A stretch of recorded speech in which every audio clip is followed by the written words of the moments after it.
What's going on, everybody? Welcome to another edition of Mean Streets, powered by FTN. I'm your host, Chris Meany. Thanks, as always, for taking the time to hang out this weekend. I got a jam-packed show for you, a lot to get to on this episode. Going to run through some news and notes, some injuries. It's not all negative this week as well. I know it took me about 15 minutes to roll through all of the injuries last week. There's not a ton of them to talk about this week, and there's two really just nice notes to run through this week. That's right, we could see two of the game's top players return to action this week in Michael Thomas and Christian McCaffrey. I'm fired up. You can see the smile. Looks like I slept with a clothes hanger in my mouth for about a week. I just cannot wait to get Michael Thomas back into my lineups. I've been waiting for this guy. I'm sure you have as well at home. You're waiting for CMC. You're waiting for Michael Thomas. Hopefully, you've been able to weather the storm, and now it's crunch time for you to be able to get these guys back in your lineup is absolutely key. They have the upside to win you the rest of the weeks. They really do. I mean, maybe not CMC week 13 because he's on a bye, but week 9, 10, 11, 12, you could get W's with just these guys. I mean, they finished 1 and 2 last year in fantasy points, and they were expected to be the safest players on the board, but of course, injuries happen, and it is what it is, and it's been a rough year, so it's just nice to have some positive news to see two of the game's best back into the lineup. I'm going to roll through my favorite picks and props. I got a parlay and a teaser for you as well. Hopefully bounce back from last week's brutal showing. I mean, I could hardly sleep. I was disappointed in myself. Week 7 was so good, 13-3, and then I gave it all back week 8 basically, but I'm sitting here with a 22-16 record overall in this show, so hopefully I can provide a few more winners for you as well. And, when I was thinking about CMC, my Michael Thomas teams are okay. I kind of, weathered the storm a bit, and I need him badly, so I need him to get going here. But my CMC team is brutal. It's 1-7. I left my auction draft with Christian McCaffrey, with Kenny Golladay, and Chris Godwin. And what are you going to do? Injuries are going to happen. That's what I'm talking about. So let's be thankful that we're seeing two studs get back on the football field. If you're an NFL fan, you're loving that. I mean, if you bought low, you're loving that. Been talking about that at FTN Fantasy every single Wednesday to buy low, and these guys take the risk, especially if you're up near the top of the standings. If you're fighting with somebody and they get Christian McCaffrey and Michael Thomas back on their team, it's a bit of a bummer to you. I understand it. It's a significant boost to them. I get it, but let's not be totally bummed at that situation. You could have a 1-7 squad like me. At least maybe you're fighting for a playoff spot. The reason I bring up that 1-7 squad is twofold. One, injuries suck, and things are going to happen. But 2, I've had a lot of questions lately from people who, and I think I usually get them every time this year, right around from week 8 to 10, similar questions. I've been in the DFS community for about 10 years covering daily fantasy sports, and I've always seen a spike in views and in listens, and I usually get a couple of these questions. How do I play DFS? What contest should I choose? What should my strategy be in cash and in tournaments? Should I stack in cash as well as stacking in tournaments? Because I know a lot of people, myself included, we like to game stack. We like to have a wide receiver or two with that quarterback so we can just get all of the points when those touchdowns do occur. But a lot of questions like that. Should I spend up at quarterback? Do I spend down all the time at tight end? Or is it just like a brutal position that I always spend up at the top? And how do I go about, rostering a defense? So a lot of questions coming in at this time of the year, and I think they'll continue to come in with you having a team like my CMC team. Unfortunately for you, you're probably maybe 2-6, 1-7. I think that's why I'm getting some of these questions. You don't want your fantasy football season to be over. I get it. You may be a little bit upset that you lost some cash, so hopefully we're here to help you win some of that cash and more back. And I think this will be the show, because if you're sitting on the fence and you're wondering if you should subscribe over at FTN, if you should get a DFS package, well, I think this show will be the reason that you jump off of that fence and head over to ftndaily.com/pricing, and you'll see our NFL DFS season package is the all-time low price. It's at an all-time low price at $99. Use the promo code Meany. You're going to get a bit of a discount there as well on top of that price. So I think this is going to be the episode for you, for those people who have asked the questions. It's going to be heavy DFS on this show today. Yes, I will have those picks and those props, but I got one of the best guests in the business. Luckily, he works at FTN. He is the co-host of FTN NFL Live on Friday nights with Pat Mayo. You can catch him 7:30 Eastern Time. He's a 9-time live finalist, 3-time top 6 live final finisher in 2019. My kind of guy, covers all of the sports, so hopefully we're able to have him on this show covering NBA and PGA and baseball. I've done a few baseball shows with him. He's an absolute genius. He really does get it done. He thinks outside the box. He holds himself accountable. He checks a lot of the boxes that I look for in not just a human being, but in a DFS player as well. It's the lead NFL analyst over at FTN. It's my man Kyle Murray. I'm super thrilled to be able to bring him on. I know he's a super busy guy. Before I came on here today, I was watching his Murray's Model NFL DFS plays for week 9. Had some team projections in there, some team applied totals, pace of play for every single team, his stacks. He comes out with an article a little bit later on in the week that we'll talk about, I'm sure, between the numbers. Just taking a look at some of the ownership projections and tournaments. It's very key to know this stuff. You want to know it. And to have this handy is certainly, in my opinion, worth the $99, but you're also going to get, with the $99, you're going to get Kyle's ownership projections, who he's feeling, who he's fading, his top tiers, his top stacks. Like, for example, ownership projections. Why is it so important? Christian McCaffrey is as cheap as he's ever been. He's probably going to come with a low ownership, lower than he's ever going to have the rest of the way, most likely. Last year, he was up over the 10K mark on DK. He was flirting with 35, 40, sometimes 50% ownership in tournaments. This week he's projecting at 5%. Now, I think that doubles by the time kickoff on Sunday. But even still, it may be the time to jump on CMC when nobody's on him. Those are the type of things that will help you get the edge in DFS. And whether you're a cash game player or a head-to-head player like myself, I like to just play one-on-one most of the time. Sure, I like those big payouts. I like the thought process of potentially winning $1 million or 35 grand like my guy David Jones did this past Thursday. But having this package, I think getting those ownership projections, getting the exposures, the cheat sheets of everybody over at FTNDaily.com. It's not just Kyle Murray or myself or David Jones who won the 35K. Javi Perzillo, you're going to get his must-haves. You're going to get his exposures. He's a GOAT in the industry. He has had a lot of W's on his resume. Fantasy Guru Drew won about $175K a couple weeks ago. We have Two Gun, who has won 3 Millionaire Makers.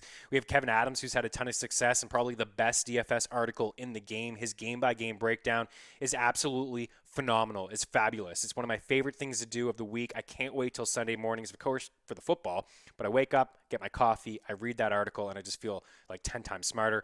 Elliot Chris has a lot of stuff, for the cash game players out there. He's got cash game locks, and I'll ask Kyle about this, but that's how I think I would start playing like smaller contests. Don't go into contests where people are playing 150 different lineups. Maybe just go into a contest where 3 max or maybe just 1 max or a smaller double up with 50 people in the top 25 get paid. So Elliot's article is phenomenal for those types of players, the cash game locks, and he also has 10 plays projected to be owned in fewer than 10% of tournaments, right? An ownership under 10%, which is another key. He uses Kyle Murray's projections, and away he goes. Derek Brown, lots of great stuff, so you'll have absolutely everything DFS related with that pass. Again, ftndaily.com/pricing. You'll see the pass, $99. Use that promo code Meanie, and you'll be well on your way. And we are officially on our way here on this show. Kyle Murray's hanging by. Don't worry. We're going to get to him in just a little bit, and I promise you, you're going to love it. And hopefully it is going to be the reason that you join the FTN squad. I like the biggest thing. I think I mentioned the exposures I did. I'm excited here today. I'm excited. I'm feeling like Michael Thomas got a practice in on Friday, and he's going to suit up on Sunday. I'm keeping my fingers crossed here. But I think the coolest thing, besides the cheat sheets and the projections, you get our plays, which is nice, but you get to chat to us too. Like, the Discord is lit. It's always bumping. You can ask any question anytime to any expert, and there's a big conversation with all of us, and it's cool. I do think it does help out. I think it helps everyone out mostly to have that big conversation. Like, it's nice to have the one-on-one, but then you get Kyle jumping in or David Jones jumping in, Javi, a lot of the guys jump in, and then there's a big conversation, and it's my favorite part of the week just to have that convo with the FTN sub. So we're always available. You can always reach out. So like I said, hopefully this is the episode that brings you along to FTN, and hopefully we'll be able to help you win some cash, win some of that season-long entry fee back. And I'm not laughing at you. Trust me, I've been there. I've had the teams. I have a couple of them that are absolutely trash. Like I said, DFS is fun. You can just play whoever you want. You don't have DK Metcalf? You didn't get to draft him this year? What, you were snoozing in the 5th round? I was snoozing myself. But you can play DK Metcalf every single week if you want. That's the cool thing about DFS. Play whoever you want to play whenever, and you don't have to worry about those injuries in case you had a Saquon or a CMC or a Michael Thomas and your team is lost. So head on over to ftndaily.com/pricing. You see the package there, and use that promo code Meanie, and we'll hook you up with a better discount. But I'm telling you, it doesn't get much better than that. This is episode 10 of Mean Streets. Let's get into it. Of course, I know you've been waiting this whole time. Who am I going to dedicate this episode to? Lots of great athletes I could dedicate this episode to. One of my favorite wide receivers in football, and I think he'll go down as one of the best wideouts to ever do it. Ever. I don't know, Bill O'Brien may not agree with me, but who cares? Because that guy's out to lunch. He traded DeAndre Hopkins, superstar wideout, for David Johnson. No disrespect to DJ, but he didn't even get a first-round pick. That's going to go down as one of the worst trades in NFL history and in all of sports. DeAndre Hopkins traded away for David Johnson, and now Bill O'Brien is at home, jobless, probably not wearing any of his pants, on his couch, holes in his shirt, hair is a mess. Hopefully not feeling too depressed. Let's be honest. I don't wish that on anybody, but he probably got chips on his shoulder, crumbs all over the place, crumbs in his chin. Bad trade. Bad trade. DeAndre Hopkins probably loving it right now with Kyler Murray and the up-and-coming squad that is the Arizona Cardinals. Really looking forward to that Cardinals and Miami Dolphins matchup. We're going to see Tua Tagovailoa up against Kyler Murray, 2 top quarterbacks in terms of 2018 Heisman voting, 1 and 2. This is going to be the 5th time ever where 2 quarterbacks who had finished 1 and 2 in Heisman voting in the same year are going to face off against each other in the NFL. So that's pretty cool. The last to do it, Lamar Jackson and Sean Watson. I expect Tua to have to throw the football a little bit more as well. Another wide receiver that wears number 10, they call him Cheetah out of Kansas City. He runs really fast. He talks really fast like me, but he runs faster. And I loved his comment a couple weeks ago. I believe it was last week, when DK Metcalf ran down Budda Baker.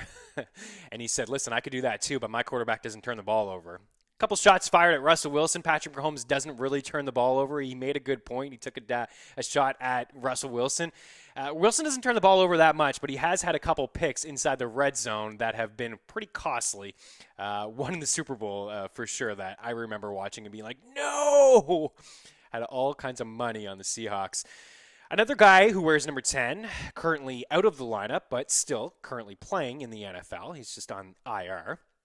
He reminds me a little bit of Tyreek Hill, too. And in his prime, he was always among the leaders in yards per catch, yards after the catch, ADOT leaders, the poster boy for boom or bust. You hear high risk, high reward all the time. You hear, oh, he's a best ball guy. Everybody, by the way, can be a best ball guy. But Deshaun Jackson is who I'm talking about. Could give you a 0 on any given week or could blow up and give you 35 fantasy points and help you win your week single-handedly. Deshaun Jackson had a lot of game back in the day. He's lost it. He hasn't been able to stay healthy. I said a few episodes that I don't expect really much more from him in his NFL career. Going to hold a soft spot here in my heart. Soft spot for sure. A couple bonehead plays that he had wearing a Birds jersey. I remember the deep pass from Donovan McNabb. It looked like I was going to get about 30 fantasy points on that play, and then he just dropped it on the one and really didn't get a whole lot. Brian Westbrook ran it in from the one after that. That was a bit of a bonehead play. I think he was just a rookie or a sophomore. I think he learned his lesson from then. But I'll always remember the punt return touchdown at the very end, that big comeback game against the Giants. I'll always remember that. And speaking of the New York Giants, Eli Manning also wore number 10. 2 Super Bowls. Can't take those away from him, even though those defenses were pretty good. He did beat the New England Patriots, Bill Belichick, Tom Brady, Randy Moss, that phenomenal looking like undefeated season, but they couldn't get it done in the Super Bowl. Is that enough to get into the Hall of Fame? Is Eli Manning a Hall of Famer? Giants fans are probably thinking, yeah, should be. I don't know, man. I was looking at some of his statistics. He never, ever once led the league in passing yards or touchdowns, a couple times picks, a couple times sacks. I mean, I don't want to fault him for how he fell off. I mean, he got a little bit older. The Giants stunk. I mean, the offensive line towards the end of his career was brutal. Didn't have a lot of weapons there for him. So, I don't know. I think he gets in, but I'm not sure he deserves it. A couple great number 10s in the NBA. Tim Hardaway, one of my faves, old school G. Sam Cassell, another one. Walt Frazier probably takes the cake, though, let's be honest. I just didn't get to see him play, so I'm not going to dedicate that episode to him. I want to give a shout out to DeMar DeRozan, player option, looking like he's going to be an unrestricted free agent. Interested to see where he goes. San Antonio didn't really work out for him. He had some moments with the Spurs, but interested to see where he goes. I just wanted to bring him up because the NBA is coming back December 22nd. Exciting. Offseason's it's going to be quick, man. It's going to be different.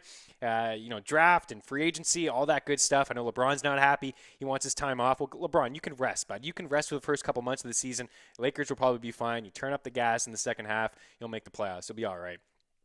Over to the ice, Guy Lafleur, the Flower, 5 Cups, Hall of Famer, 6-time All-Stars, or All-Star appearance, 3-time Art Ross winner, 2-time Hart winner, Guy Lafleur.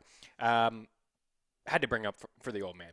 Ron Francis wore number 10, of course, and now running the show with the Seattle Kraken. Looking forward to seeing how that expansion runs, if other teams are just going to learn, or if they're going to learn anything from that time with Vegas, right? Oh, here you go. Here's Shea Theodore. You can have him. Oh, William Karlsson and a pick? Have him. Go ahead. Here's Jonathan Marchessault. But by the way, you can also have Riley Smith if you take on Jonathan Marchessault. I think a few teams are going to learn their lessons, but there's also some bad contracts out there. So it's going to be, I'm very interested to see how the Seattle team is going to play out. I like the fact that they got a team, love the logo, love the look, like the anchor. I like a lot about what's going on in Seattle. I may have to get myself a tee. Over to baseball. Actually, no, one more hockey guy I wanted to mention, two. Artemi Panarin, the bread man, and then Pavel Bure, one of my favorites of all time, the Russian Rocket. In 94 as a kid, I remember going to the rink in Vancouver and going to be able to see Pavel Bure. And I think my dad was a little bit more excited than me, but he got benched. Pat Quinn benched him. Didn't really get to see him at all. I guess he wasn't back-checking. Had to go another time when he was a member of the Florida Panthers to see him. I've been fortunate enough to see quite a few hockey games in my day, and I think none better than Pavel Bure. Explosive, a hell of a shot, electrifying, the Russian Rocket. I could watch videos all day from Pavel Bure. On the diamond, Chipper Jones and Gary Sheffield. Gary Sheffield. Every time I rode to the show and I have to pick my own batting stance, I usually rock Gary Sheffield just for a little bit. I don't know how he was able to get 500-plus bombs and timing it up with that wicked just bat whip, like back and forth. I used to do it all the time as a kid too, right? My coach told me in Bantam, what are you doing? Stop doing that. Keep your bat still. You don't want to have all that movement. So I don't know how Sheffield did it. A couple of reasons I think I know why, but nonetheless, 500-plus bombs from Gary Sheffield, one of the better batting stances of all time. But I think I have to dedicate this episode to a soccer player. That's right, a soccer player. It's just so many great soccer players to wear the number 10. A ton. Of course, Messi stands out. Zidane stands out. Ronaldinho stands out. Pele stands out, a.k.a. Edson Arantes do Nascimento. Did I say that correctly? Because I only call him Pele, let's be honest. But Edson Arantes do Nascimento, I think that was a little bit cleaner. One of the best, probably, arguably, the beautiful game of soccer, an absolute stud. I was one of those kids that always played Brazil growing up, like Super Nintendo and Nintendo. I mean, they're just so good. I just wanted to win, right? It was always Brazil or Nigeria because they were super fast. But Brazil, there's just so many greats on that team. Roberto Carlos, Ronaldinho, Ronaldo, Pele, of course, before my time, didn't get to see him, but I've watched the highlights. I see the back of the soccer card and the resume, and I respect it. But this episode will be dedicated to my guy, Harry Kane, who just scored his 200th goal in his 300th game with Tottenham, the Hotspurs. And the reason why I'm really going this way is because my guy, Albert Vertanian, you can follow him on Twitter, the real Bert V, just joined the FTN squad, a brilliant soccer mind. He's been writing DFS soccer articles for us this week. He has been giving some prize picks. You're going to be able to check him out on the YouTube page. We're going to be pumping up our YouTube page here over the next few weeks, giving out some free prize picks. We have a free article at ftndaily.com Monday to Friday. I get a free one up there right now for NFL picks. So Albert's going to be doing some soccer stuff for us. So coys. Congratulations, Albert. And more reason to jump onto the squad, ftndaily.com/pricing. jump on that DFS soccer package. Him and Tristan's killing it, and Albert's going to be a great asset to the team as well. Both of those guys are going to be given picks and DFS plays as well as prize picks as well. All right, let's get into this episode. As I mentioned, Kyle Murray is hanging by, but I just wanted to run through some news, notes, and injuries before we really get into the meat of the show. So, as I said, welcome back, CMC. Michael Thomas. Looks like Emmanuel Sanders is going to be back as well. Really looking forward to that Bucks and Saints game. Ezekiel Elliott, hamstring injury. I have a feeling he's not going to play. And maybe that's going to be a good thing for you because it's probably hard to sit Zeke, right? I have him ranked right now as RB21. There's 20 different running backs I would play over him. You can see my rankings over at FTNFantasy.com. Again, use that promo code Meanie. It's not just my rankings. You'll be able to see Jeff Ratcliffe and Brad Evans. Let's be honest. Those are the guys that you want to see. But you also got Ryan Noonan and Derek Brown in there as well. But I got Zeke ranked at RB21. This is not good. I think I'd rather see Tony Pollard in there. It looks a little bit fresher. Maybe he can change the mojo a little bit with the Dallas Cowboys. But there are a ton of different running backs that I would play over Zeke. Okay, I'll give you a little bit of a sneak peek. Let's take a look here at the rankings. Who would I play over him? Damian Harris, I'd play over him. Phillip Lindsay, I would play over him. Fournette, of course. Swift, Dobbins. I'd play Taylor. Even though against the Baltimore Ravens, that's pretty much my cutoff. Justin Jackson, Montgomery, these are guys, Antonio Gibson, you're playing all of those guys over him, but I have some Zeke concerns. He hasn't been good, and now he's not 100% healthy, and he's not even practicing, so just be prepared to maybe potentially see him out, and you need a fallback option there for sure.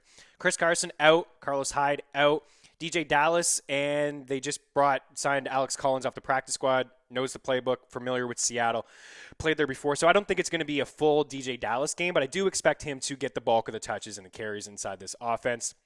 He wasn't very good last week. He wasn't efficient, as we talked about on this show, but he still found the end zone twice. It's a good offense. It's a great matchup. It's the highest total game, the Seahawks and the Bills, 55 points. DJ Dallas could find the end zone again. I know he missed a blocking assignment, almost got Russell Wilson killed, but then he got the target on the very next play inside the red zone, and everything was even. It was all good. He made up for it. But I think DJ Dallas is still the guy to own. He caught 5 balls in that offense as well. But the one thing is, Travis Homer's probably going to get a little bit more play too. He just sat on the sidelines last week. He didn't do a whole lot.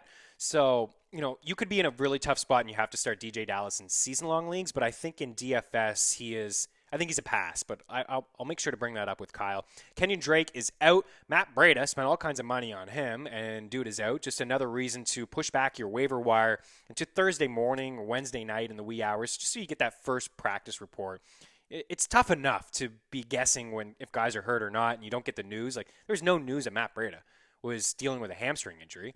Guy had hardly touched the field all season, and then all of a sudden you wake up Wednesday morning and the guy's hurt. He misses a practice, and he's already ruled out. So Myles Gaskin is out. DeAndre Washington's on the COVID list. Nick Bowden is also on the COVID list. So that leaves Jordan Howard and Patrick Laird. Yikes. Jordan Howard's only 4K on DK. He's probably not going to catch a lot of passes, but if you're looking to spend up and spend down, I may have one lineup with Jordan Howard. Could be a high up-tempo game. He could just fall into a couple catches. That's possible. He's going to get the goal line work. We already know that. He has a couple one-yard scores already.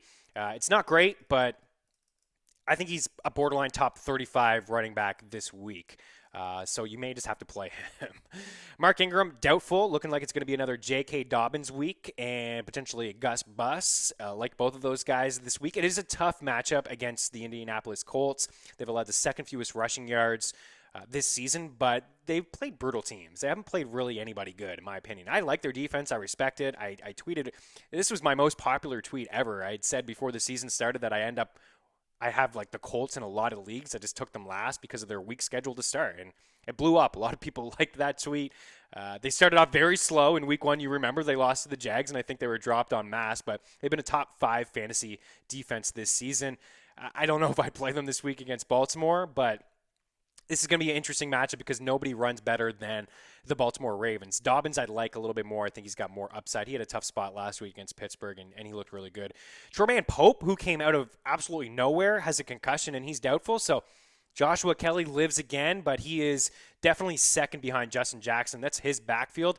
I don't expect Kelly to do a whole lot, but if you need the running back depth, maybe he's just a pickup again. Devonta Freeman, ankle, he's going to be out. I already said Wayne Gallman is the guy to own there, and even that is not all that appealing. Philip Lindsay, toe injury, expected to return. He's looked better. I've been talking about him for a couple weeks now. I've been pushing for him to get more play. Mr. John Elway, do you hear me? Can we get Philip Lindsay a little bit more play, please? Because he's better than Melvin Gordon. And that's a fact. Calvin Ridley, foot, questionable. I don't think he's going to play. There's some reports out of Atlanta that he could, but he hasn't practiced all week. I guess he doesn't need to get out there.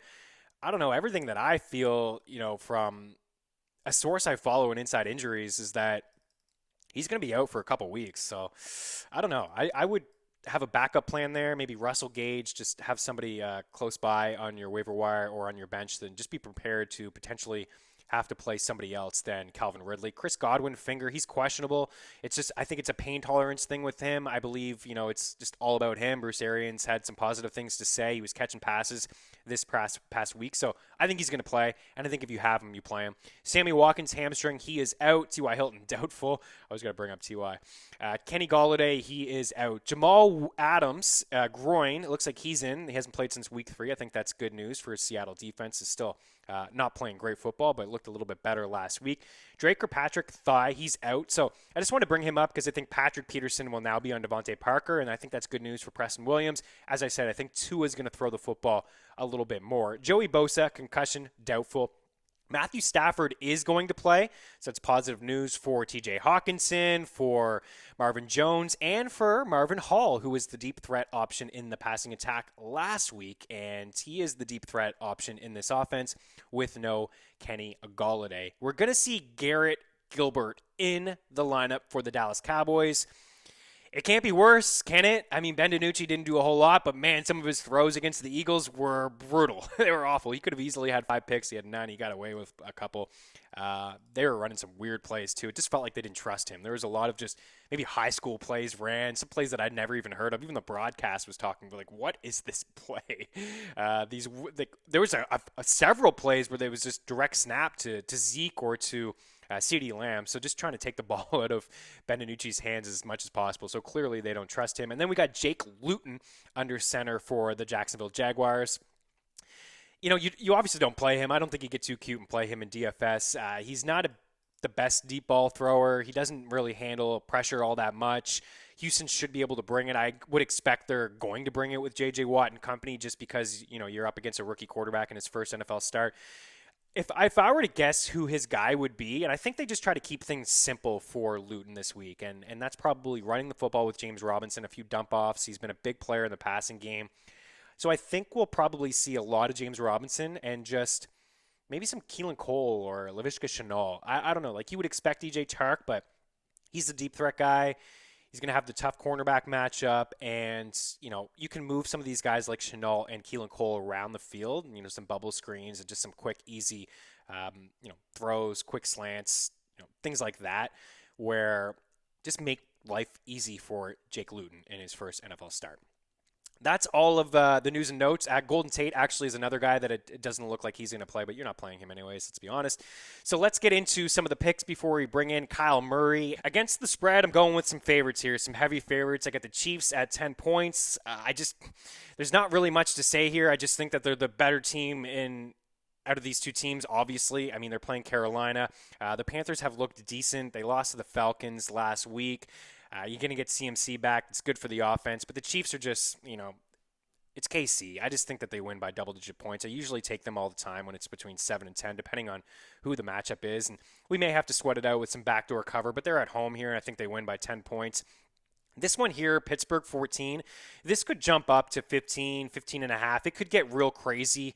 I don't know if I would go much higher than 14. There is that threat of the backdoor cover, but I just don't feel like Dallas is going to be able to do anything at all against the Steelers defense. And, they're coming off that big win against the Ravens.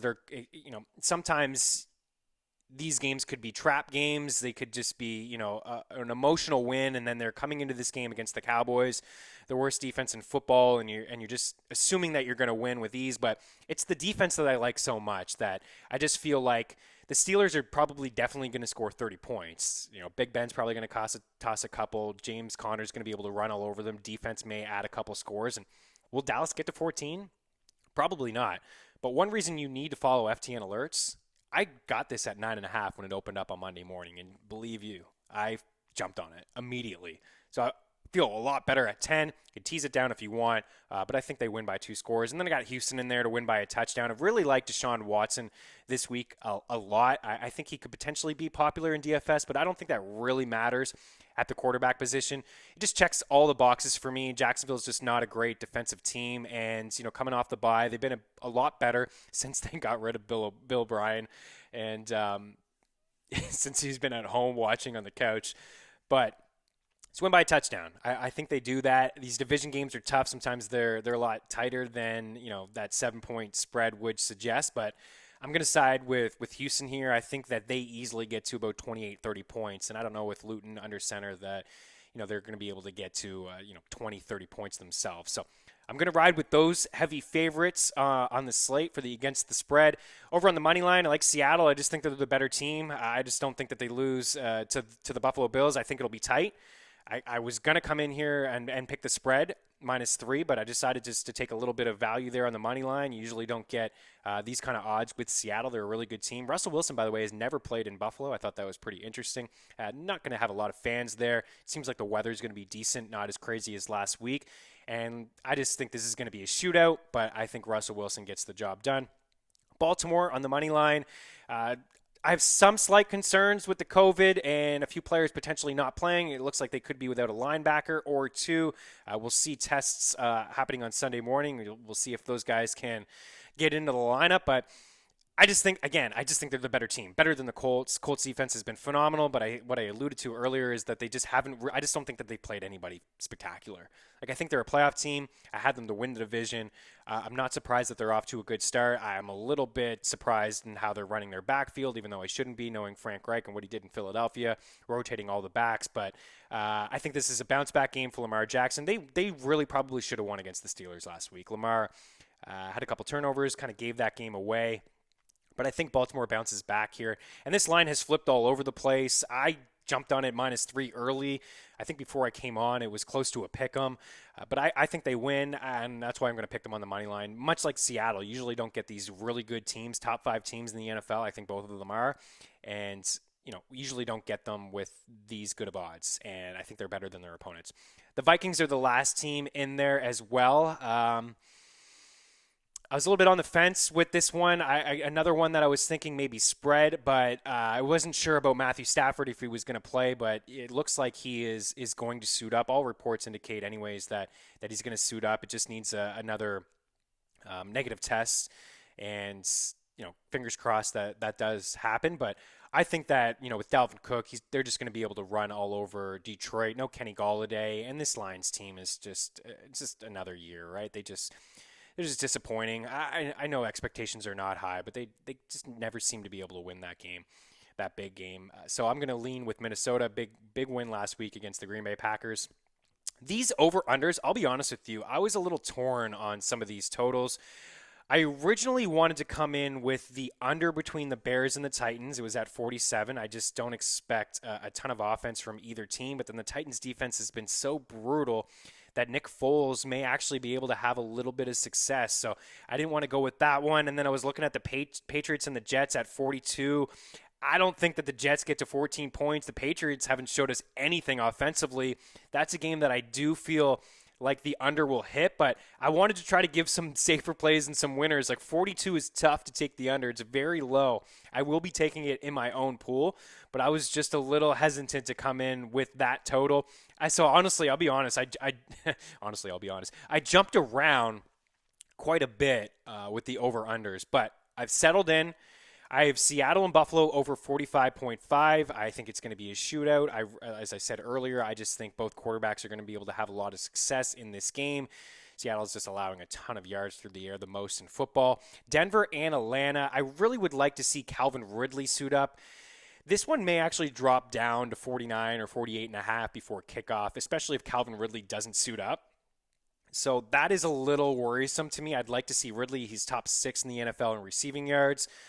But this is a really good matchup for Denver. They came back last week. They were down, I think, 24-10 in the third quarter. Drew Lock had his best game of the season, maybe the best game of his career, three passing touchdowns, had the touchdown at the very end of the game. And the Falcons they're brutal. More on them in a little bit. But the defense is bad. It's not good. And then Vegas and the Chargers, 51.5. This is a high total.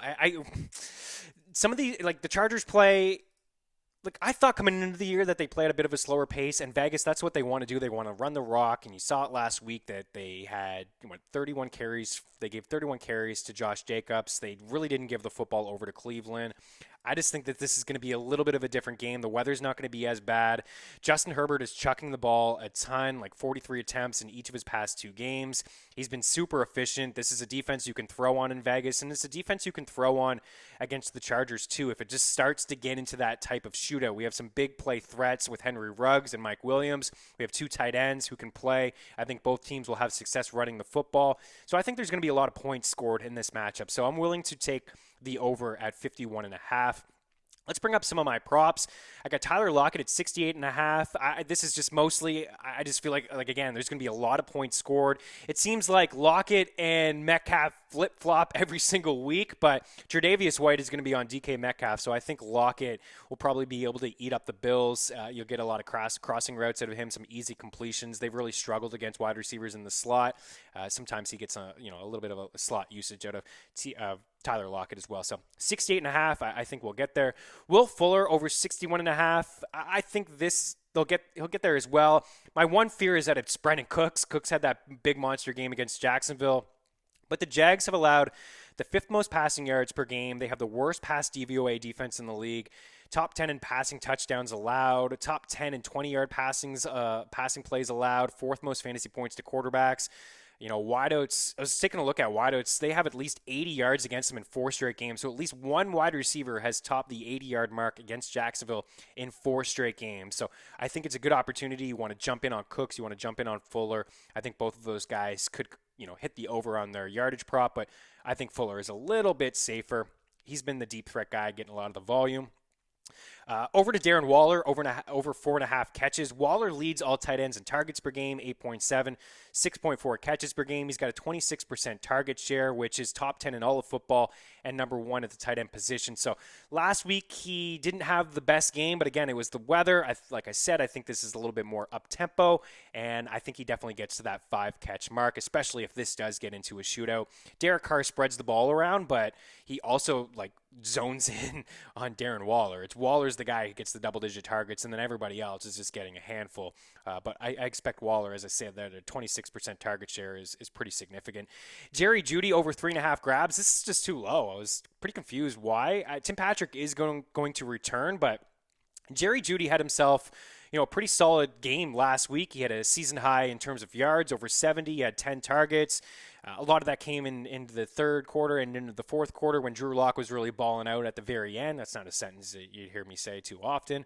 But Jerry Jeudy, 3.5 grabs against this Falcons defense. This Falcons team has just been, they've been brutal. They've all over the board. They've just allowed so many big plays, the most 20-yard plays in all of football, 39 of them, which is great for Jerry Jeudy. And, he moved out on the outside last week.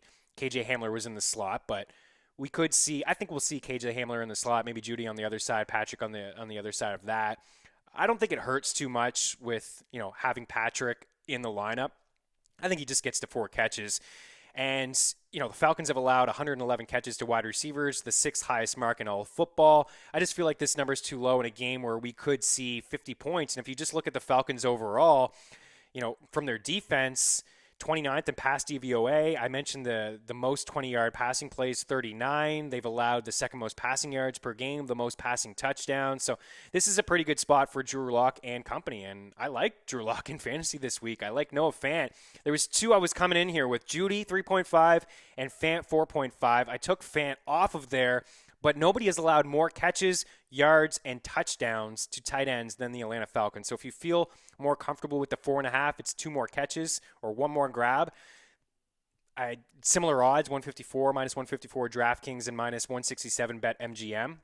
So you're going to get the better odds with Noah Fant, but I think both get there. I think that Drew Lock is going to be able to have one of his better games against this leaky Falcons defense. And then the last one there is Stephon Diggs, 70.6 receiving yards.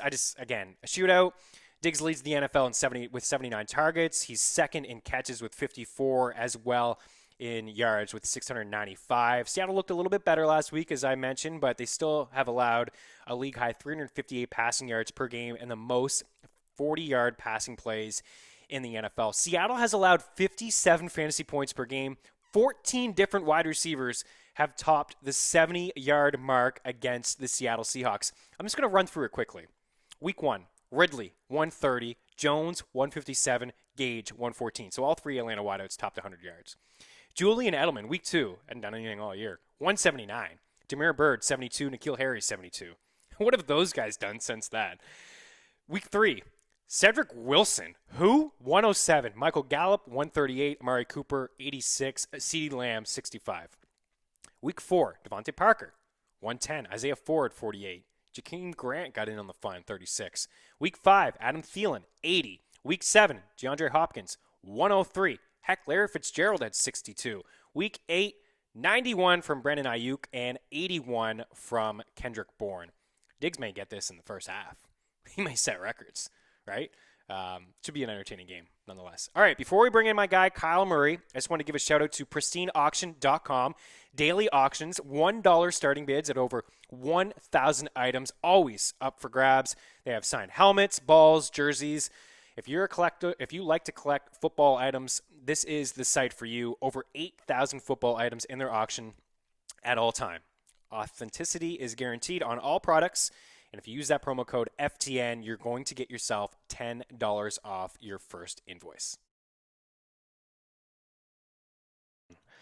I'm pleased to bring in the guests today on Mean Streets, the lead DFS analyst over at FTN, 9-time live finalist, 3-time top 6 live final finishes in 2019 alone. I've been talking about this guy since episode 1 of Mean Streets, so I'm super thrilled to be able to bring him in. Give him a follow on Twitter, KMurDFS. It's Kyle Murray. What's going on, my man? Yeah, man, it's great to be here. You've had a lot of great guests, so I'm excited to kind of follow up, and hopefully I can live up to some high expectations because you've had a lot of great shows. So I'm pumped to do this with you and kind of have a good week of NFL.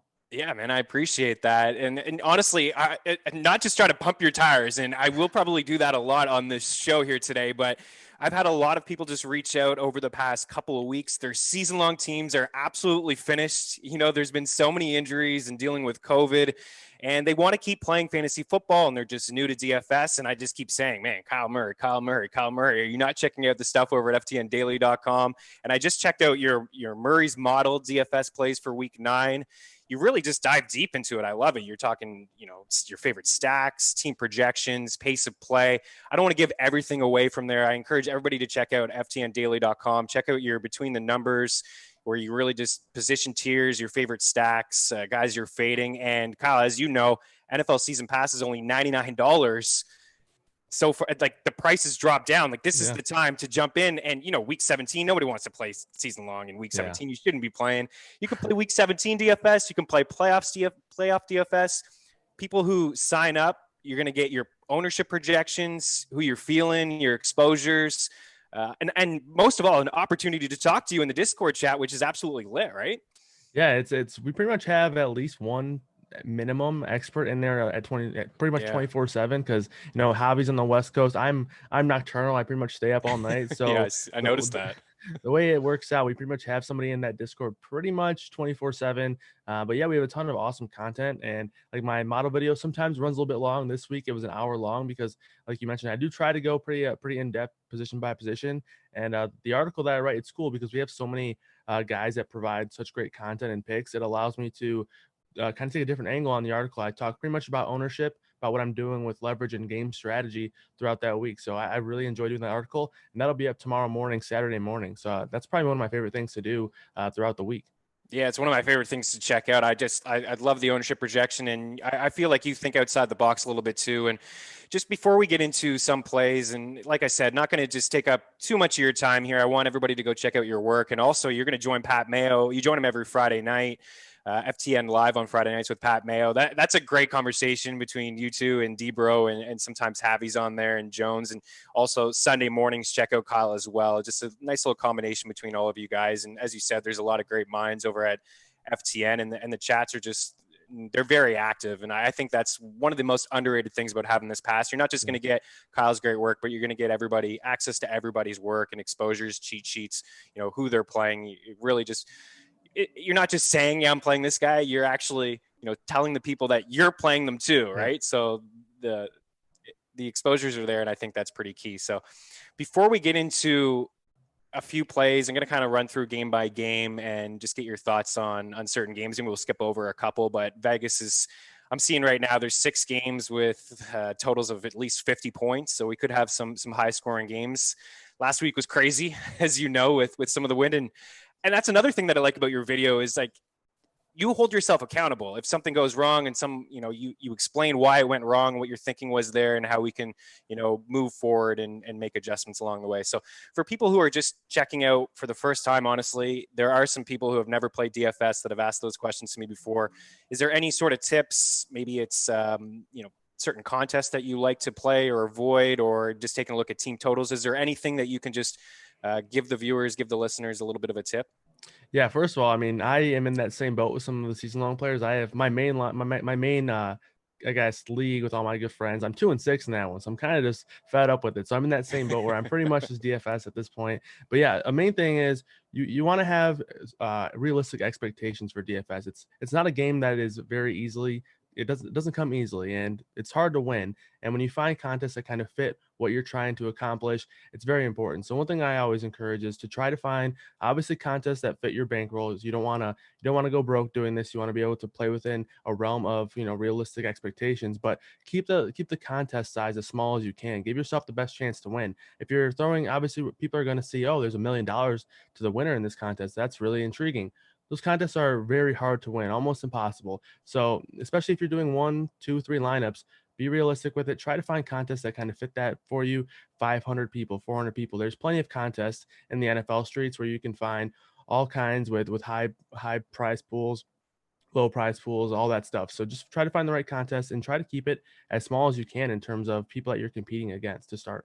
I like that. Yeah. And I love the big screenshots, and we had our guy David Jones last night. When 35K, yeah. Like, oh man, there's a lot of great minds over at FTN. But I'm a cash game player, and that's a little boring, honestly. Like I like the big prize payouts, and I dabble a little bit into those. But we'll start here with the Chiefs and Carolina. And last week I played in, I think it was 8 head-to-heads, and not one person had Mahomes. And there was only 2 Tyreek Hill and 1 Travis Kelce. And I'll be honest, I was all in on that stack in KC. I thought it was getting overlooked, and I just tried not to overthink it. Kyle was like, it's the Jets. It's the Jets. They're going to score points. Now a great matchup against Carolina this week. How do you treat this game? Because I look at Tyreek Hill, and we really haven't seen that blow up game. Like like the 30-point showings. He's got 7 touchdowns on the season, but it's usually only 4 or 5 grabs. He's yet to hit the century mark. How do you treat this contest at all, or this game? And do you feel like there is something to be said about Clyde Edwards-Helaire after, you got Lev Bell there as somebody who potentially could get overlooked this week? And, the Panthers they don't have a great defense. Yeah, based on what we've seen from the Panthers, they've really struggled to defend the run. And I think the reason why they might look a little bit better in comparison to pass is because teams have been able to run all over them. I think the Kansas City thing from last week, it was a unique spot because Vegas was saying, hey, they're going to score 35 points, which they did. And that's unique because a lot of times if someone's projected to score 35 points by Vegas, we should be all over them. But the blowout kind of pushed people away. And I don't feel like that's going to be a thing again. When you're talking about Tyreek Hill, I'm with you. It's really hard to play him over guys like Hopkins, even Stephon Diggs, Lockett, Metcalf, because the volume isn't going to be there consistently. But when you're talking about pairing him with Mahomes, the volume kind of goes out the window because you're just looking for those big explosive plays. So in a world where I'm playing the Chiefs, it's typically only stacking because they're expensive. So when you're talking about that one of them hitting their ceiling, mostly you're going to start with Mahomes. So if Mahomes is going to hit his ceiling, it's probably going to come through 3, 4 passing touchdowns. And if that happens, you're probably looking at Tyreek Hill, Travis Kelce, maybe even one of the ancillary pieces getting involved. We might have Sammy Watkins back this week, so that kind of muddies the water a little bit. But one thing to note about the receivers over there is Mecole Hardman actually finally been waiting on this for 2 years, surpassed Robinson in snaps played. So last week I was actually on Robinson a pretty good amount. And I got kind of lucky with the touchdown because he didn't play as much as I had expected. And the 2 weeks prior to that with Sammy Watkins out, he played over 70% of the snaps. And last week it flip-flopped with Hardman playing over 70% of the snaps. So that's something to note. If Watkins were to sit, I think Hardman could be an interesting play. He's an explosive player, but for me, I'm probably not getting too much of this Kansas City game unless I'm stacking them because all of their ceilings, you kind of have to have really massive blow up games for them to really capture a ton of ceilings in tournaments. And when you're talking about cash games or more optimal plays, you can find other options that I think have similar ceilings, and you're getting a much better discount on price tag. Yeah, these guys are all going to put a huge hole in your wallet. So Yeah, for you'll sure. have a much better balanced team if you are just going to go that cash game route or head-to-head route. I agree with you 100%. I just want to touch on CMC quickly.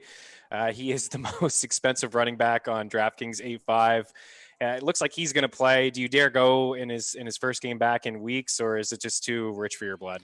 It's an interesting opportunity from a tournament perspective because we're Yeah. getting CMC at a price tag that when we're talking about him last year in his historic year, he was Yeah. at one point he was 10-3 last year. Yeah. So he's almost $2,000 cheaper than he was last year.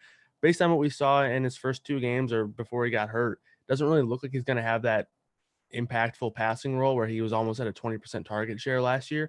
He had a 12% target share in games that he played so far this year. So probably won't be as highly involved in the passing game, but it's Christian McCaffrey. He's still going to get his work in the passing game. So I think it's a very unique opportunity. I assume he's not going to be, full go because he had a 7-week absence, but it's a unique opportunity because you're getting him at almost a $2,000 discount if you're thinking about last year, and you're getting him at an ownership discount because I have him at about 5% projected ownership right now, which Wow. I would probably argue to say that this is going to be the last time we have Christian McCaffrey at this kind of ownership. Yeah, no doubt. Let's move over to Seattle and Buffalo. One of the highest totals, I believe it is the highest at 55. There's lots to like about this game. I mean, the Seahawks they got their defense together a little bit last week. Maybe that was a bit more on Jimmy Garoppolo just struggling because Nick Mullins came in and that game was out of hand, but he was able to have a lot of success on that secondary. We know Jamal Adams is going to come back for the Seahawks, but they've allowed the most passing yards per game. I can't get off of Lockett or on the other side of that game with Diggs. I think both of those guys are in smash spots. And DK Metcalf has been great, but one of the great tools that we have and several tools over at FTN Daily and Bets and Fantasy.com is the wide receiver cornerback matchup tool. Tre'Davious White is probably going to be on DK Metcalf. Is this a Lockett week? And are you game stacking here in between these two teams? Because there seems to be a lot to love. Yeah, so I love this game. When I do a stack grader every week, which is basically just a formula that puts together a bunch of my favorite numbers and stats from different perspectives of stacking. And Buffalo's at number 2 and Seattle's at number 4 in the stack grader. So it's a game that I'm gonna have a lot of interest in. I prefer to start with the Buffalo side, so I'll start with Josh Allen and Stephon Diggs just because I feel more comfortable knowing where Josh Allen's going to be putting the ball. Obviously, John Brown, Cole Beasley, they're going to have some involvement, but when you're talking about the guy there, it's Diggs, and when you're talking about the guy in Seattle, we've seen it all year. It kind of bounces back and forth. I think this week is unique with the Seattle guys because this is the first time we've had over a $1,000 difference. We're at $1,000 difference exactly with Lockett being 6,800 and Metcalf being 7,800. But we're also going to have a massive ownership difference, and that's going to be I have Lockett at about 21%, while I have DK Metcalf at 8%. And obviously, we saw the game-breaking ability that DK Metcalf has. He did it last week. And Tre'Davious White's a great player, but no doubt DK Metcalf can beat him. So I think when you're talking about the better play, it's probably Lockett on paper because he's so cheap. I think 6,800 for a guy who we just saw go for 97 fantasy points two weeks ago on Sunday night or whatever it was. It's really hard to believe that a guy that just did that is 6,800. But he's going to be very chalky. I have him as the most popular receiver on the slate. But I do think he's probably the most optimal receiver because, like you mentioned, he has the better matchup of the two Seattle guys. It's a great game, and he's just underpriced. So in tournaments, I think DK Metcalf's a very strong play, but I still do give Lockett the slight edge with the matchup and the price discount. Do you have any love for DJ Dallas at all? He wasn't super efficient last week. Carlos Hyde and Chris Carson already ruled out. I mean, he's 5,000 on DraftKings. The matchup is okay. He got the couple red zone opportunities. He almost got Russell Wilson killed in one play, and then the next play he handed it off to him, and they got the touchdown, and Russell had a little bit of a smirk on his face. But any love there for him or Zach Moss, or is that just too crowded of a backfield in Buffalo? Because Moss is getting some red zone opportunities as well, but Singletary's still hanging around.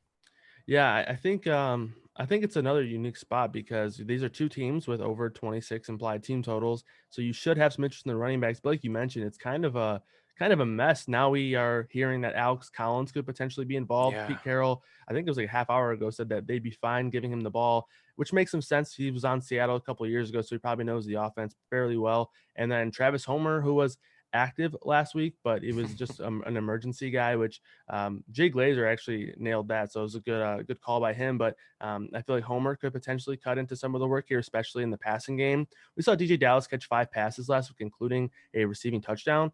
If Homer plays, I don't know how likely that volume is to remain consistent. So I'd be thinking that DJ Dallas is probably a little bit of a trap, or definitely not as safe of a play now with Alex Collins and Homer being involved.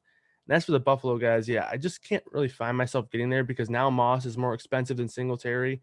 And there it's just, I have no idea what's going to happen. We saw Moss score twice. So if Moss is going to continue to be the goal line guy, that's great. But also you're really looking at him as from a limited opportunity perspective. And then sometimes even when you get down there, it doesn't really matter because Josh Allen's just going to keep Yeah. it himself. So I prefer just to stick with the passing games for both of these teams. Yeah, I think that's a good call.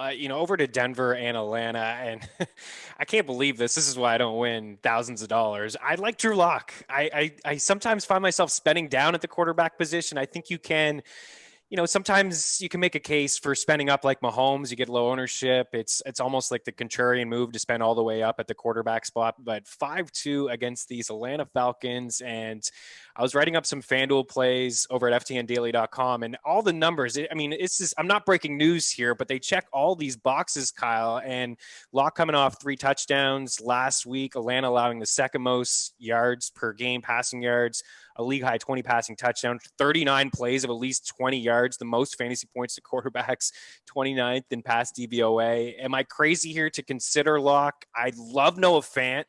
Tim Patrick probably going to return here. He's been the deep threat guy in this offense, and Jerry Jeudy only at 4.7. I just feel like there's a lot to like with this Denver team. And if there's no Calvin Ridley, how can I come off Julio Jones? This guy's a target monster. If we're just looking at a wide receiver to get double-digit targets, he's the first guy that comes to my mind. Yeah, I recently just ruled out Ridley in the projections. I was kind of tapering back and forth if he was going to play or not. And the projection on Julio's targets when I took Ridley out jumped up like 4 targets. So I'm with you. I have him at about 13 targets right now, which is high, but it feels like that's just going to be what they have to do, really, if Ridley does sit. But I'm with you. I really like Locke as well. When I'm looking at my projections, he's the second highest point per dollar play, which is basically his projected score divided by his salary, just to find a metric to see who's the best player based on their salary.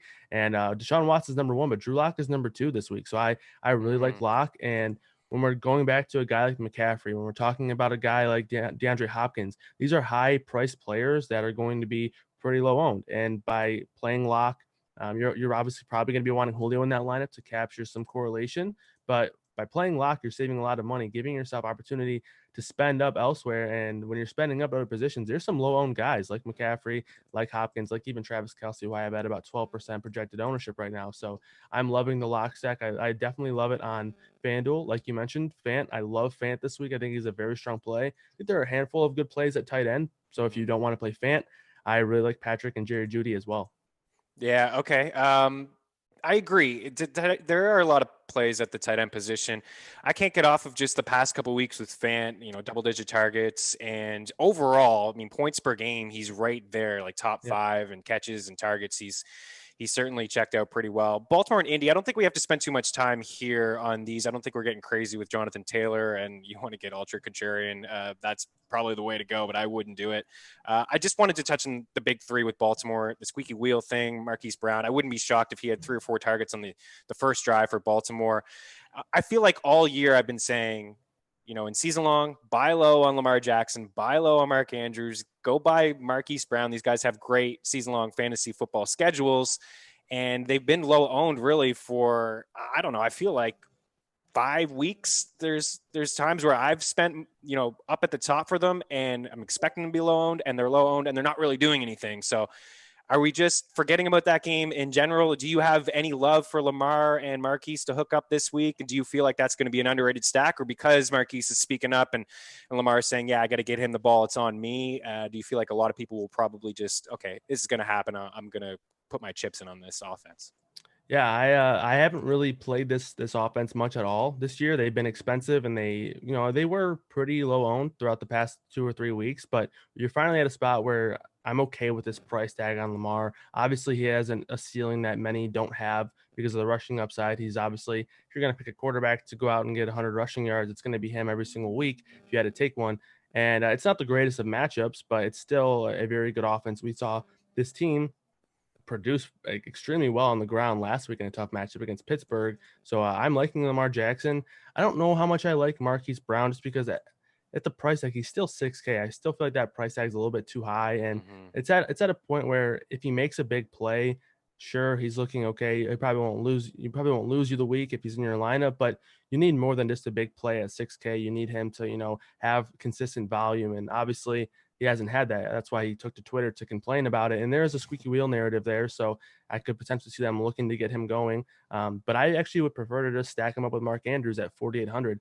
A price tag for this guy is I just think it's too cheap and nobody's playing him. I have him at about 4% projected ownership.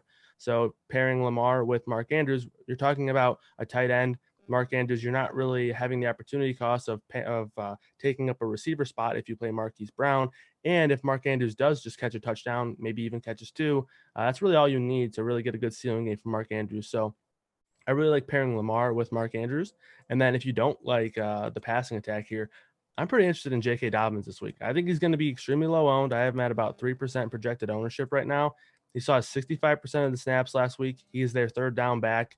He didn't get the goal line work, but I don't want to necessarily rule it out. Like week one, we saw J.K. Dobbins Yeah. get the goal line work with Mark Ingram there.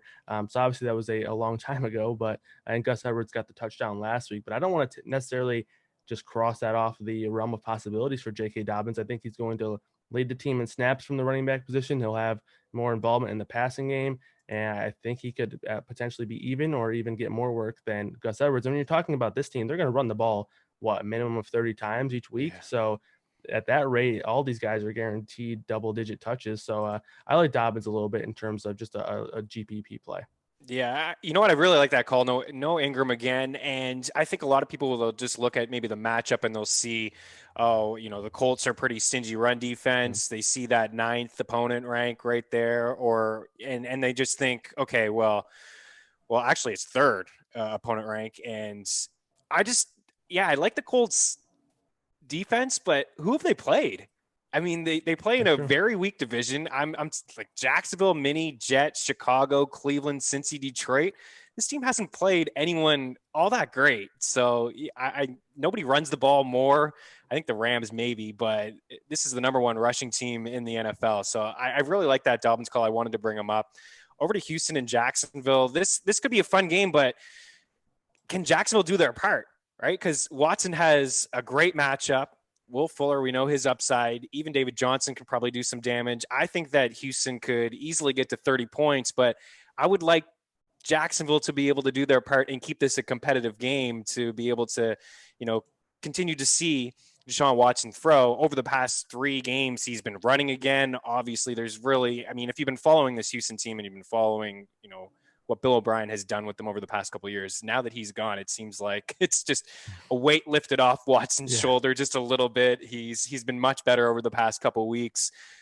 Do you like Watson? He's not going to be cheap. You're really going to have to. I mean, 7-1 is pretty decent, I guess. Over on FanDuel, I thought he was a bit of a value over there, but do you have any concern with Jacksonville on the other side? Because Jake Luton is, I don't think he's a guy that's going to be able to have a lot of success this weekend.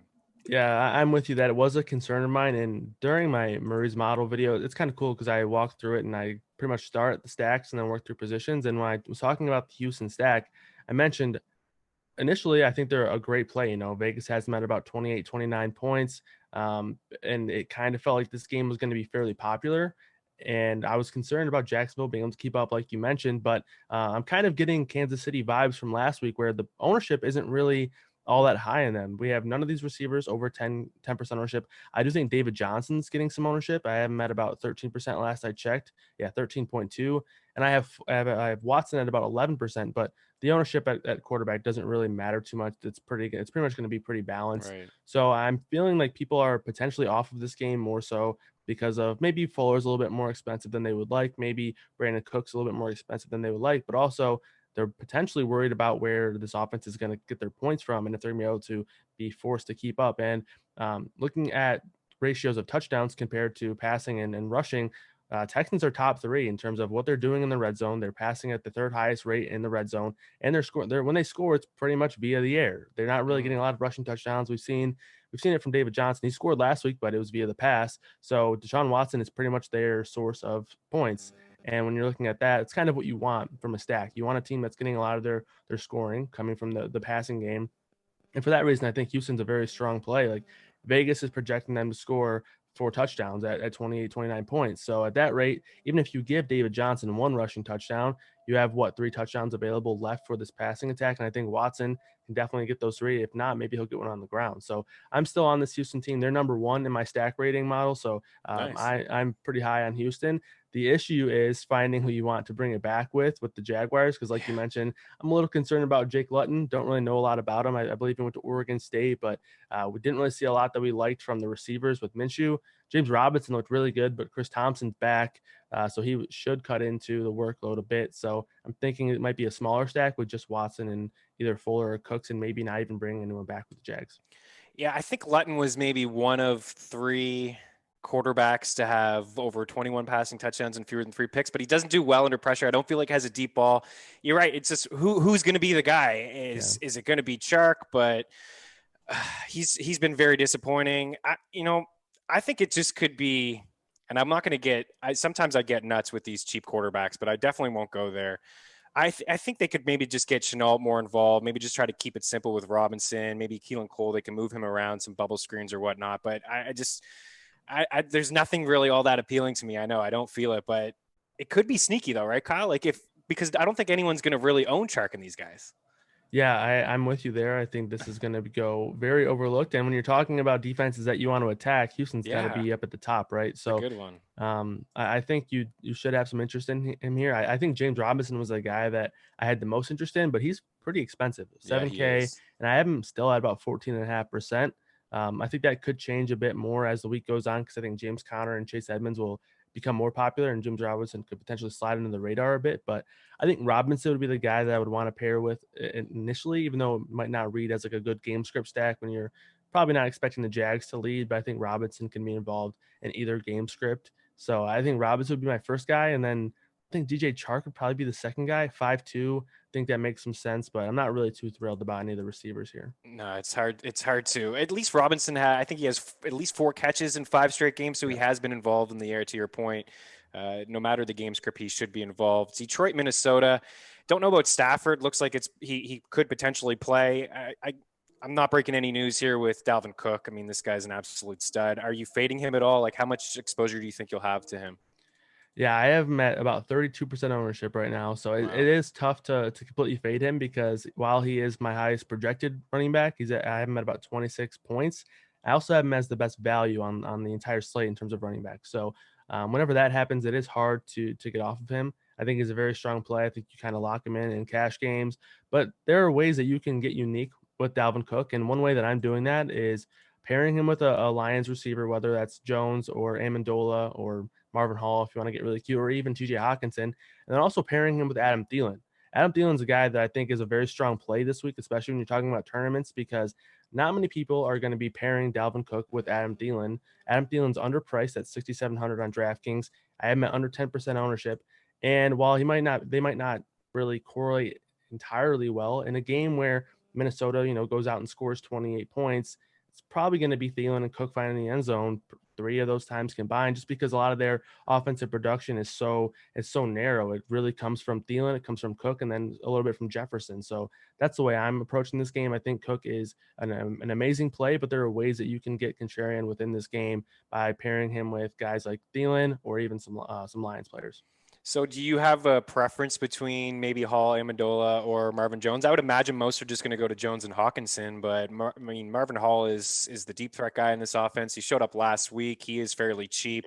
$3,800. I think he's $4,600 over on FanDuel. Does it matter if Stafford plays? If it's Chase Daniel, are you even going to bother? If Chase Daniels plays, I think it'll be a little bit murky, but I still think I would be fine playing Marvin Jones or even Hawkinson. I don't think Daniel is the worst backup quarterback He's in the capable. NFL. Yeah, he's Yeah. fine. And the Lions saw it last year when Stafford went down. They were forced to roll out Jeff Driscoll and David Blau, and it did not go well. So they made it a point to go out and get a reputable backup quarterback. So I think as long as Stafford continues to negative tests, as long as those continue to happen, he'll be able to play. So hopefully that's the case. But if it is Daniel, I think Jones would be my favorite option. I have him at about 14 DraftKings points right now, so he's projecting fairly well. And I actually only have him at 10% ownership. I think partially he's still low owned because of the fact that we're not really sure if Stafford's going to suit up or not. But Right. choosing between these value guys, Amendola, I think, is the safer option. You know, he's underneath routes, lower A dot, shorter passes, more likely to convert those targets into catches, and Hall's more of the big play upside. We saw them play about even snaps last week. So I think I would prefer Amendola slightly. I think he's a little bit safer, but Hall definitely carries some upside. Yeah, and we know no Galladay. I'm assuming everyone just knew that by listening. I don't know if I even brought it up or you did, but no, that's why we're not talking about Kenny Yeah. Galladay. Yeah. He's not going to play. We don't have to spend too much time here on this Giants and Washington game. I don't know if there's anything that stands out to you. I mean, Terry McLaurin, obviously he's a stud. I think he leads another free tool that we have over at FTN Daily, FTN Bets, FTNFantasy.com is just team air yards, and he's near. I think he's near 50% of his team's air yards, which is crazy to think about. But is there anything in this game that you like at all between these two teams? We're looking at a total here of, I think it's jumped up a bit. He opened up at 41.5 to 43. Is there anything in this game for you? Yeah, I think McLaurin's a fine option. He's just kind of in a price. Like I mentioned, I just mentioned Thielen. He's about $200 less than Thielen. He's 300 less than Lockett and Fuller. So he's in a price range where it's kind of hard to get to him, but I think that'll also contribute to lower ownership. Bradbury, who he should be shadowed by, has been really good this year, but McLaurin just kind of got the best of Bradbury, I think 3 or 4 weeks ago, Yeah. 7 catches, 74 yards. So I think McLaurin can beat that matchup. And yeah, I have him at about 48% of those teams' air yards. So he is the guy there. I'm at 30% of the team's targets and 44% of the team's air yards. So when you're looking at his WOPR, which is basically those two stats combined, he's the best receiver on the slate. So when he has the role that you're looking for. And then I also like Antonio Gibson. I think this is a guy that if a lot of the season long watchers, you're probably pretty fond of Antonio Gibson. You've heard his name a lot because he was a highly touted season long guy. And I think now we're going to start seeing him get ramped up even more. We saw it in the Dallas game where they were able to kind of leave JD McKissick off the field because they were ahead. It's another spot, Washington's favored here. Maybe they're able to do that more so. But I think we either continue to see his involvement in the rushing game or the passing game continue to improve as they're coming off a bye. He's kind of had 2 months to mold into the offense. I think we finally see Antonio Gibson really take over this offense. And he's 5,800. Not the greatest of matchups. The Giants have actually been pretty solid against the run, but Antonio Gibson and McLaurin are really the only guys I'm looking at in this game. Yeah, coming off that big game, 20 carries, 128 yards, and a touchdown. He was great. Maybe some people are just forgetting about him. To your point with the bye, not totally interested in this game. Maybe I'm wrong to think, but Tennessee and Chicago. I know the Titans' defense has been awful. The Bears' offense has been brutal. I mean, potentially there could be a get right spot for Nick Foles and company. Allen Robinson is a stud every single week. You just lock him in for double digit targets. He just seems to be one of the safest players, in my opinion, in fantasy, and even last year in season long leagues, he was a top 10 wideout with Mitch Trubisky throwing on the ball. So, there's a lot of talk about a quarterback change, and I know Trubisky's dealing with a shoulder injury. Robinson is a stud. My question to you is: are we fading Henry? AJ Brown has been just okay. Jonas Smith has been disappeared. He just hasn't shown up because I feel like Corey Davis has just been really overlooked all year long. 69 yards or a touchdown in every single game so far. His catches, his yards, his targets is right on par with AJ Brown. But I have a little bit of respect for this Bears defense. So this game's a fade for me. But you're the expert, buddy. You tell me if I'm wrong here. Is there anyone that you're feeling? And anytime you can get a guy with such a strong role like Allen Robinson, even like David Montgomery, and they're not really getting ownership. I know it's a tough matchup, but Allen Robinson is a guy who I have projected for 11 targets, which is second highest on the slate behind Julio. So he's gonna get the opportunities to make the plays. It's just whether Nick Foles can allow him to actually make the plays, which is Right. a big question mark. But I think Allen Robinson's an interesting play. I probably don't get to him a lot this week because he's kind of surrounded by just a ton of good plays. But Montgomery is a guy I do have some interest in. He's had 5 targets or more in the past 3 or 4 games. I know it's for sure 3, but it might even be the last 4 games. He's been heavily involved in the passing game. He's one of the only guys on the entire slate with a 65% rushing market share and double-digit target share. So this is not really a common role anymore in the NFL where we have guys doing both, and Montgomery is doing that. And he's cheap. 5,700 is definitely an affordable price tag here. again, the matchup's not great, but I think Montgomery is super interesting. I probably don't get to any of the Titans wide receivers. Corey Davis, the one person or one group of people that haven't been sleeping on Corey Davis is DraftKings because his price is extremely high. 5,900 over there is a tough price tag to really get to Corey Davis. So I probably don't play him over there, but I anytime you see Derrick Henry at 12% projected ownership, which is where I have him right now, I'm going to have some interest in him. I liked Kamara last week when he was going up against the Bears because he's a workhorse running back who's an elite product, and he's going to really have a tough matchup to kind of keep people off of him. And I think that's the same case for Henry here. So I have some interest in Derrick Henry. You think Elliott will have some interest in Derrick Henry? Oh, no. No chance. Well, He's not going to have that right. He's not chalk now, so you might play him. I don't know. To your point about the targets, yeah, I think it's 5 straight games where he's had at least 5 targets. And, you mentioned the matchup tough. Last week was really tough, too, against the Saints. I thought he did pretty well. I mean, 89 rushing yards for a team that in New Orleans hadn't allowed running back to get 100 yards in 50-plus games. So, he flirted with that. He needed overtime. 21 carries was a season high for him, 4.2 yards per attempt, his best total since week 2. I was just looking overall in terms of his targets and his opportunities. I mean, his 26 opportunities was the second most he's ever had, and his 21 carries the third most he's ever had. And to your point, again, with that price, you don't get too many running backs in that price tier that's going to play about 90% of the snaps. He played 86% of the snaps last week, so that is a pretty good call by you. I would like to see him obviously score some touchdowns. Yeah. That's what definitely. It's a low-scoring game, but you're right to bring him up at that price point. 3 more games to talk about: Vegas and the Chargers. We have Miami and Arizona, and Pittsburgh and Dallas. Let's actually go to Pittsburgh and Dallas quickly. Is there something to be said about maybe a game stack with Pittsburgh, or is this going to be the James Conner show? I know he's probably projecting to be one of the most owned players in your model. What I've noticed from Big Ben is he's not really taking deep shots down the field. He's only a couple of years removed from leading the league in passing yards and passing attempts. Obviously, he had Antonio Brown on his team that year, and Juju was balling out. It's been just some short throws, and the yardage hasn't quite been there. I'm sure he could be super efficient and have 4 passing touchdowns, but I don't know, man. I feel like this could be a game where they score some points. Maybe their defense scores a few points, and they just ease off a little bit, maybe use some Snell or Connor. What's your thinking with Pittsburgh, and is there anywhere you would go with the Cowboys, who are just downright pathetic all over the field? I actually have Connor at about the 3rd highest owned running back on the slate. I think that'll actually move up.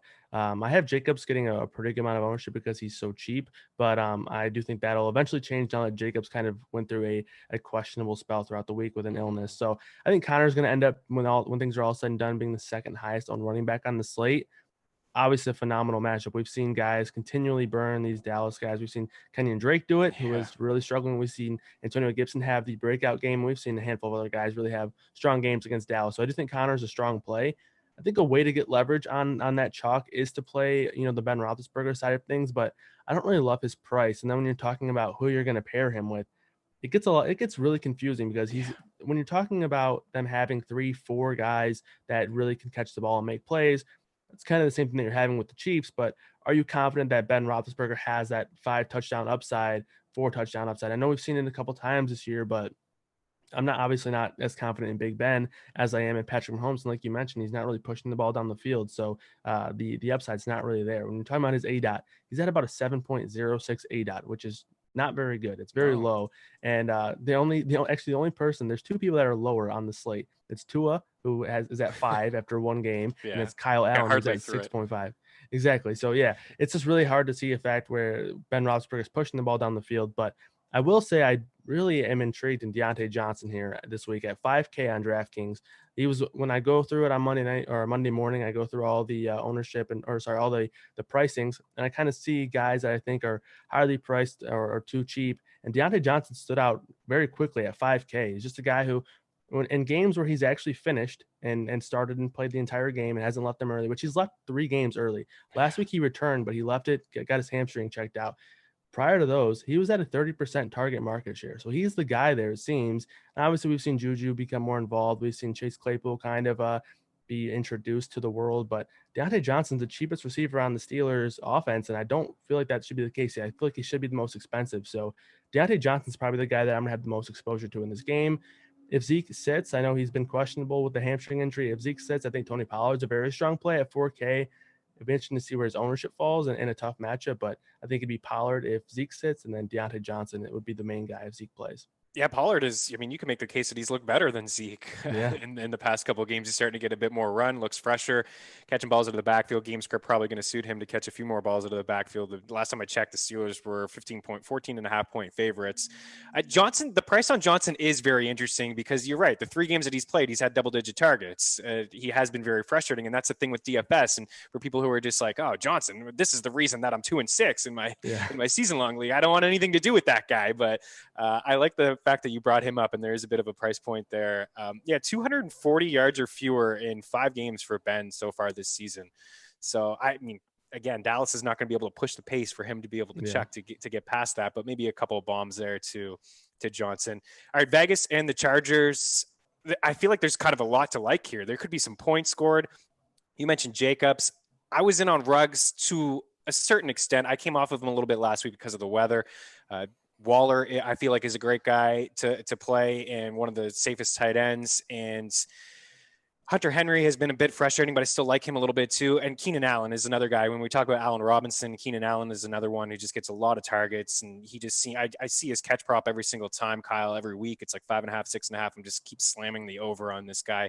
Herbert is really locked in. And then Herbert, this dude is not playing like a rookie at all.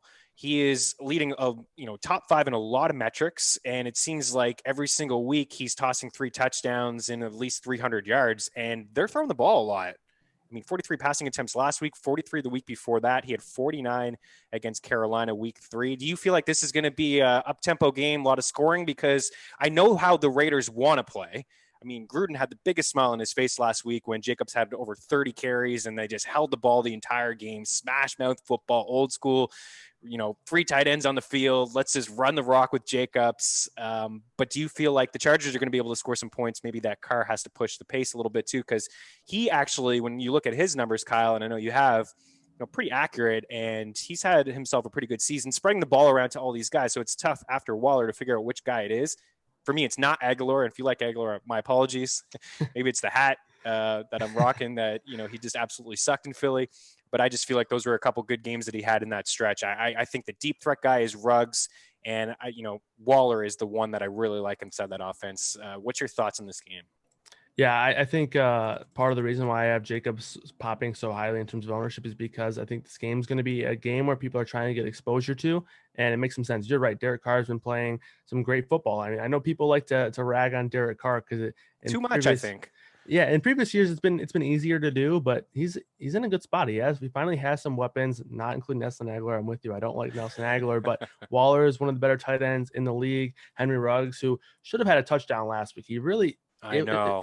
He has to get those feet in there, and hopefully he can find that end zone here this week. So I like Ruggs. I like Waller a bit. Waller's the first option there, but Ruggs, he had 18% of the team's targets last week. In previous weeks, you really hadn't seen him be consistently involved. I think if he's around 18%, and then obviously he'll have some games that are hopefully higher in that target share, I think Ruggs could be a good play here this week. But yeah, as far as the Chargers side, it's really a nice stack to include because you have Herbert, who's a little bit expensive, but he has a ceiling. We've seen it. But when you're talking about guys that you want to pair him with, it's really easy. It's Keenan Allen, and then if you're going to double stack him, you can decide between Mike Williams or Hunter Henry. Who Hunter Henry I like a lot this week as well. It's a phenomenal matchup, probably the best matchup he's had all year, and he's been heavily involved. He just hasn't really converted. He's had about 20% of the team's targets throughout the year, and he really hasn't had the opportunity to be involved in the red zone because his team is scoring 70-yard touchdowns every week, it seems. So I think Hunter Henry's a strong play, kind of a buy low candidate here. So I really like this game. My favorites from this game are Keenan Allen and Darren Waller, with Ruggs and Mike Williams even, and then Hunter Henry kind of being those ancillary pieces in this game that I have interest in. Is it fair to say, like, if you're a cash game player playing head-to-heads and some double-ups, Waller and Keenan Allen, and then maybe if you're looking for some, you're putting multiple lineups together, maybe Mike Williams or potentially Ruggs as the deep threats in this offense? Yeah, definitely. I think Keenan Allen is probably throughout the year, he's been like a cash game staple because Yeah.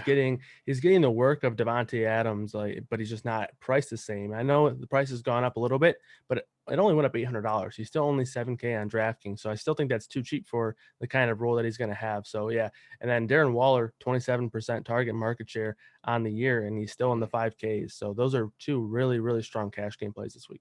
Yeah, I wouldn't take too much stock into last week with Waller. I know he was very popular. I talked a lot about him last week as well. Didn't get the over on his yardage prop, but again, I just felt like that was some bad weather and they were just really running the rock there. Final game, and then we'll get you out of here, buddy. Miami and Arizona. Chase Edmonds, been talking a lot about this guy. This is episode 10. Been talking about him in every single episode. I'd imagine he's checking out, pretty popular as well, which makes me feel like maybe people are coming off of DeAndre Hopkins just slightly and Kyler Murray, because Murray's a guy that I just feel like I've played all year long. I mean, we were talking about Herbert and looking overall in terms of just DraftKings points per game. Of course, Russell at the top 32, Kyler 29.9, Mahomes 27.5, Herbert in there at 27. Kyler's been great. You got that rushing floor as well. Miami, I had to take a double take. They've allowed the fewest points per game, like 18. You can run all over them, but their secondary, they spent a lot of money. They made some moves in the offseason. It's been okay. And they got after Goff, obviously a different quarterback, number one scoring defense in all football. Are you going to have exposure to Chase Edmonds, or do you think it's crazy? Is this crazy for me to say that it could be a sneaky stack between Kyler and Hopkins, where other people are paying up maybe just for the running backs or other wide receivers? Yeah, I have it being very sneaky. I have Murray at about 6% ownership, and I have Hopkins under 10% at, Wow. no, sorry, just over 10%, 10.3. Okay. So Still. yeah, I mean, when you're talking about guys with ceilings, it's really hard to leave Murray out of that conversation. He's obviously probably in the top 2 or 3 in terms of highest ceilings out of the quarterbacks. And Hopkins, you could probably argue he has the highest ceiling of any receiver on the slate. So these guys have this kind of ownership. I know they're expensive, but we've talked about some value plays. And when you're talking purely about Hopkins, you kind of feel like you can capture a lot of the Arizona's passing work by just playing Hopkins. So even if you wanted to go with the cheap stack like Drew Lock that we talked about earlier, pair him with Hopkins in there to get contrarian and capture a lot of upside, a lot of ceiling from that Arizona passing attack. You're right. This secondary for Miami has been pretty incredible. Imagine if they still had Minka Fitzpatrick, how good that secondary would be. Yeah. Man, it'd be really good. But yeah, Edmonds, I do like a lot. I have him as the second highest owned running back so far this week, but I still only have him at 17%. I think that's still too low. I think we really see him take over this offense. Obviously, he was heavily involved even with Kenyon Drake there. And I think as long as they continue to involve him in the passing game, he's going to have a very strong fantasy role. That was really the only main issue with Kenyon Drake. Obviously, he wasn't very efficient and he wasn't really scoring, but the lack of passing game work from Kenyon Drake was really killing his role. If Edmonds steps in there and he's getting, mid-teens or, 12 to 14 carries as well as the passing work, I think he's a very strong play and what is a good matchup. Yeah, I think you feel the same, and I think most people feel the same at FTN. We all like Chase Edmonds, and we've all been pushing for Chase Edmonds to take over the backfield. He has been the better back, and now is, to your point, no Kenyon Drake, and at least 5 grabs in 3 of his past 4 games. Kyle, a pleasure, man. And I know the people watching and listening are super fired up because it's taken me 10 episodes to finally get you on this show. I know you're a busy guy, so I appreciate all your time. Make sure you check out Kyle Murray on social media, on the Twitter machine, KMurDFS. And again, make sure you check him out Friday nights with Pat Mayo. You can go back and watch that show, ftndaily.com, in case you miss it. And check him out Sunday mornings. He'll update his projections. And he's great on Twitter. And if you do decide, and you should, get that DFS season pass over at FTN Daily, you can ask him anytime, any questions inside the Discord chat. Thanks a lot, man. I appreciate it. Yeah, thanks for having me on. And one thing to note about that Friday show, it's actually becoming free now. So starting this week, the show's free. So you can watch it back and it'll be free and open to anybody. Yeah, we couldn't keep Pat Mayo behind the paywall. He's just too good for the people. So yeah, fair enough. Yeah. Has that been free? Because I may have dropped the ball there. Has that been free? You've just made it free? Yeah, this is going to be the first week that it's free. Yep. It makes sense. It's a fantastic conversation. The guys will dive in a little bit deeper than what you and I did. So again, I really appreciate you jumping on, man. Make sure you give Kyle a follow. Any questions you have, just leave them in the YouTube page, right in the comment section. And I will just say, subscribe to the FTN YouTube page. We're going to be doing a lot of just cool videos over there, so you don't want to miss out. Kyle, myself, Chris Meany, enjoy. Good luck, week 9, and we'll catch you later. Cheers.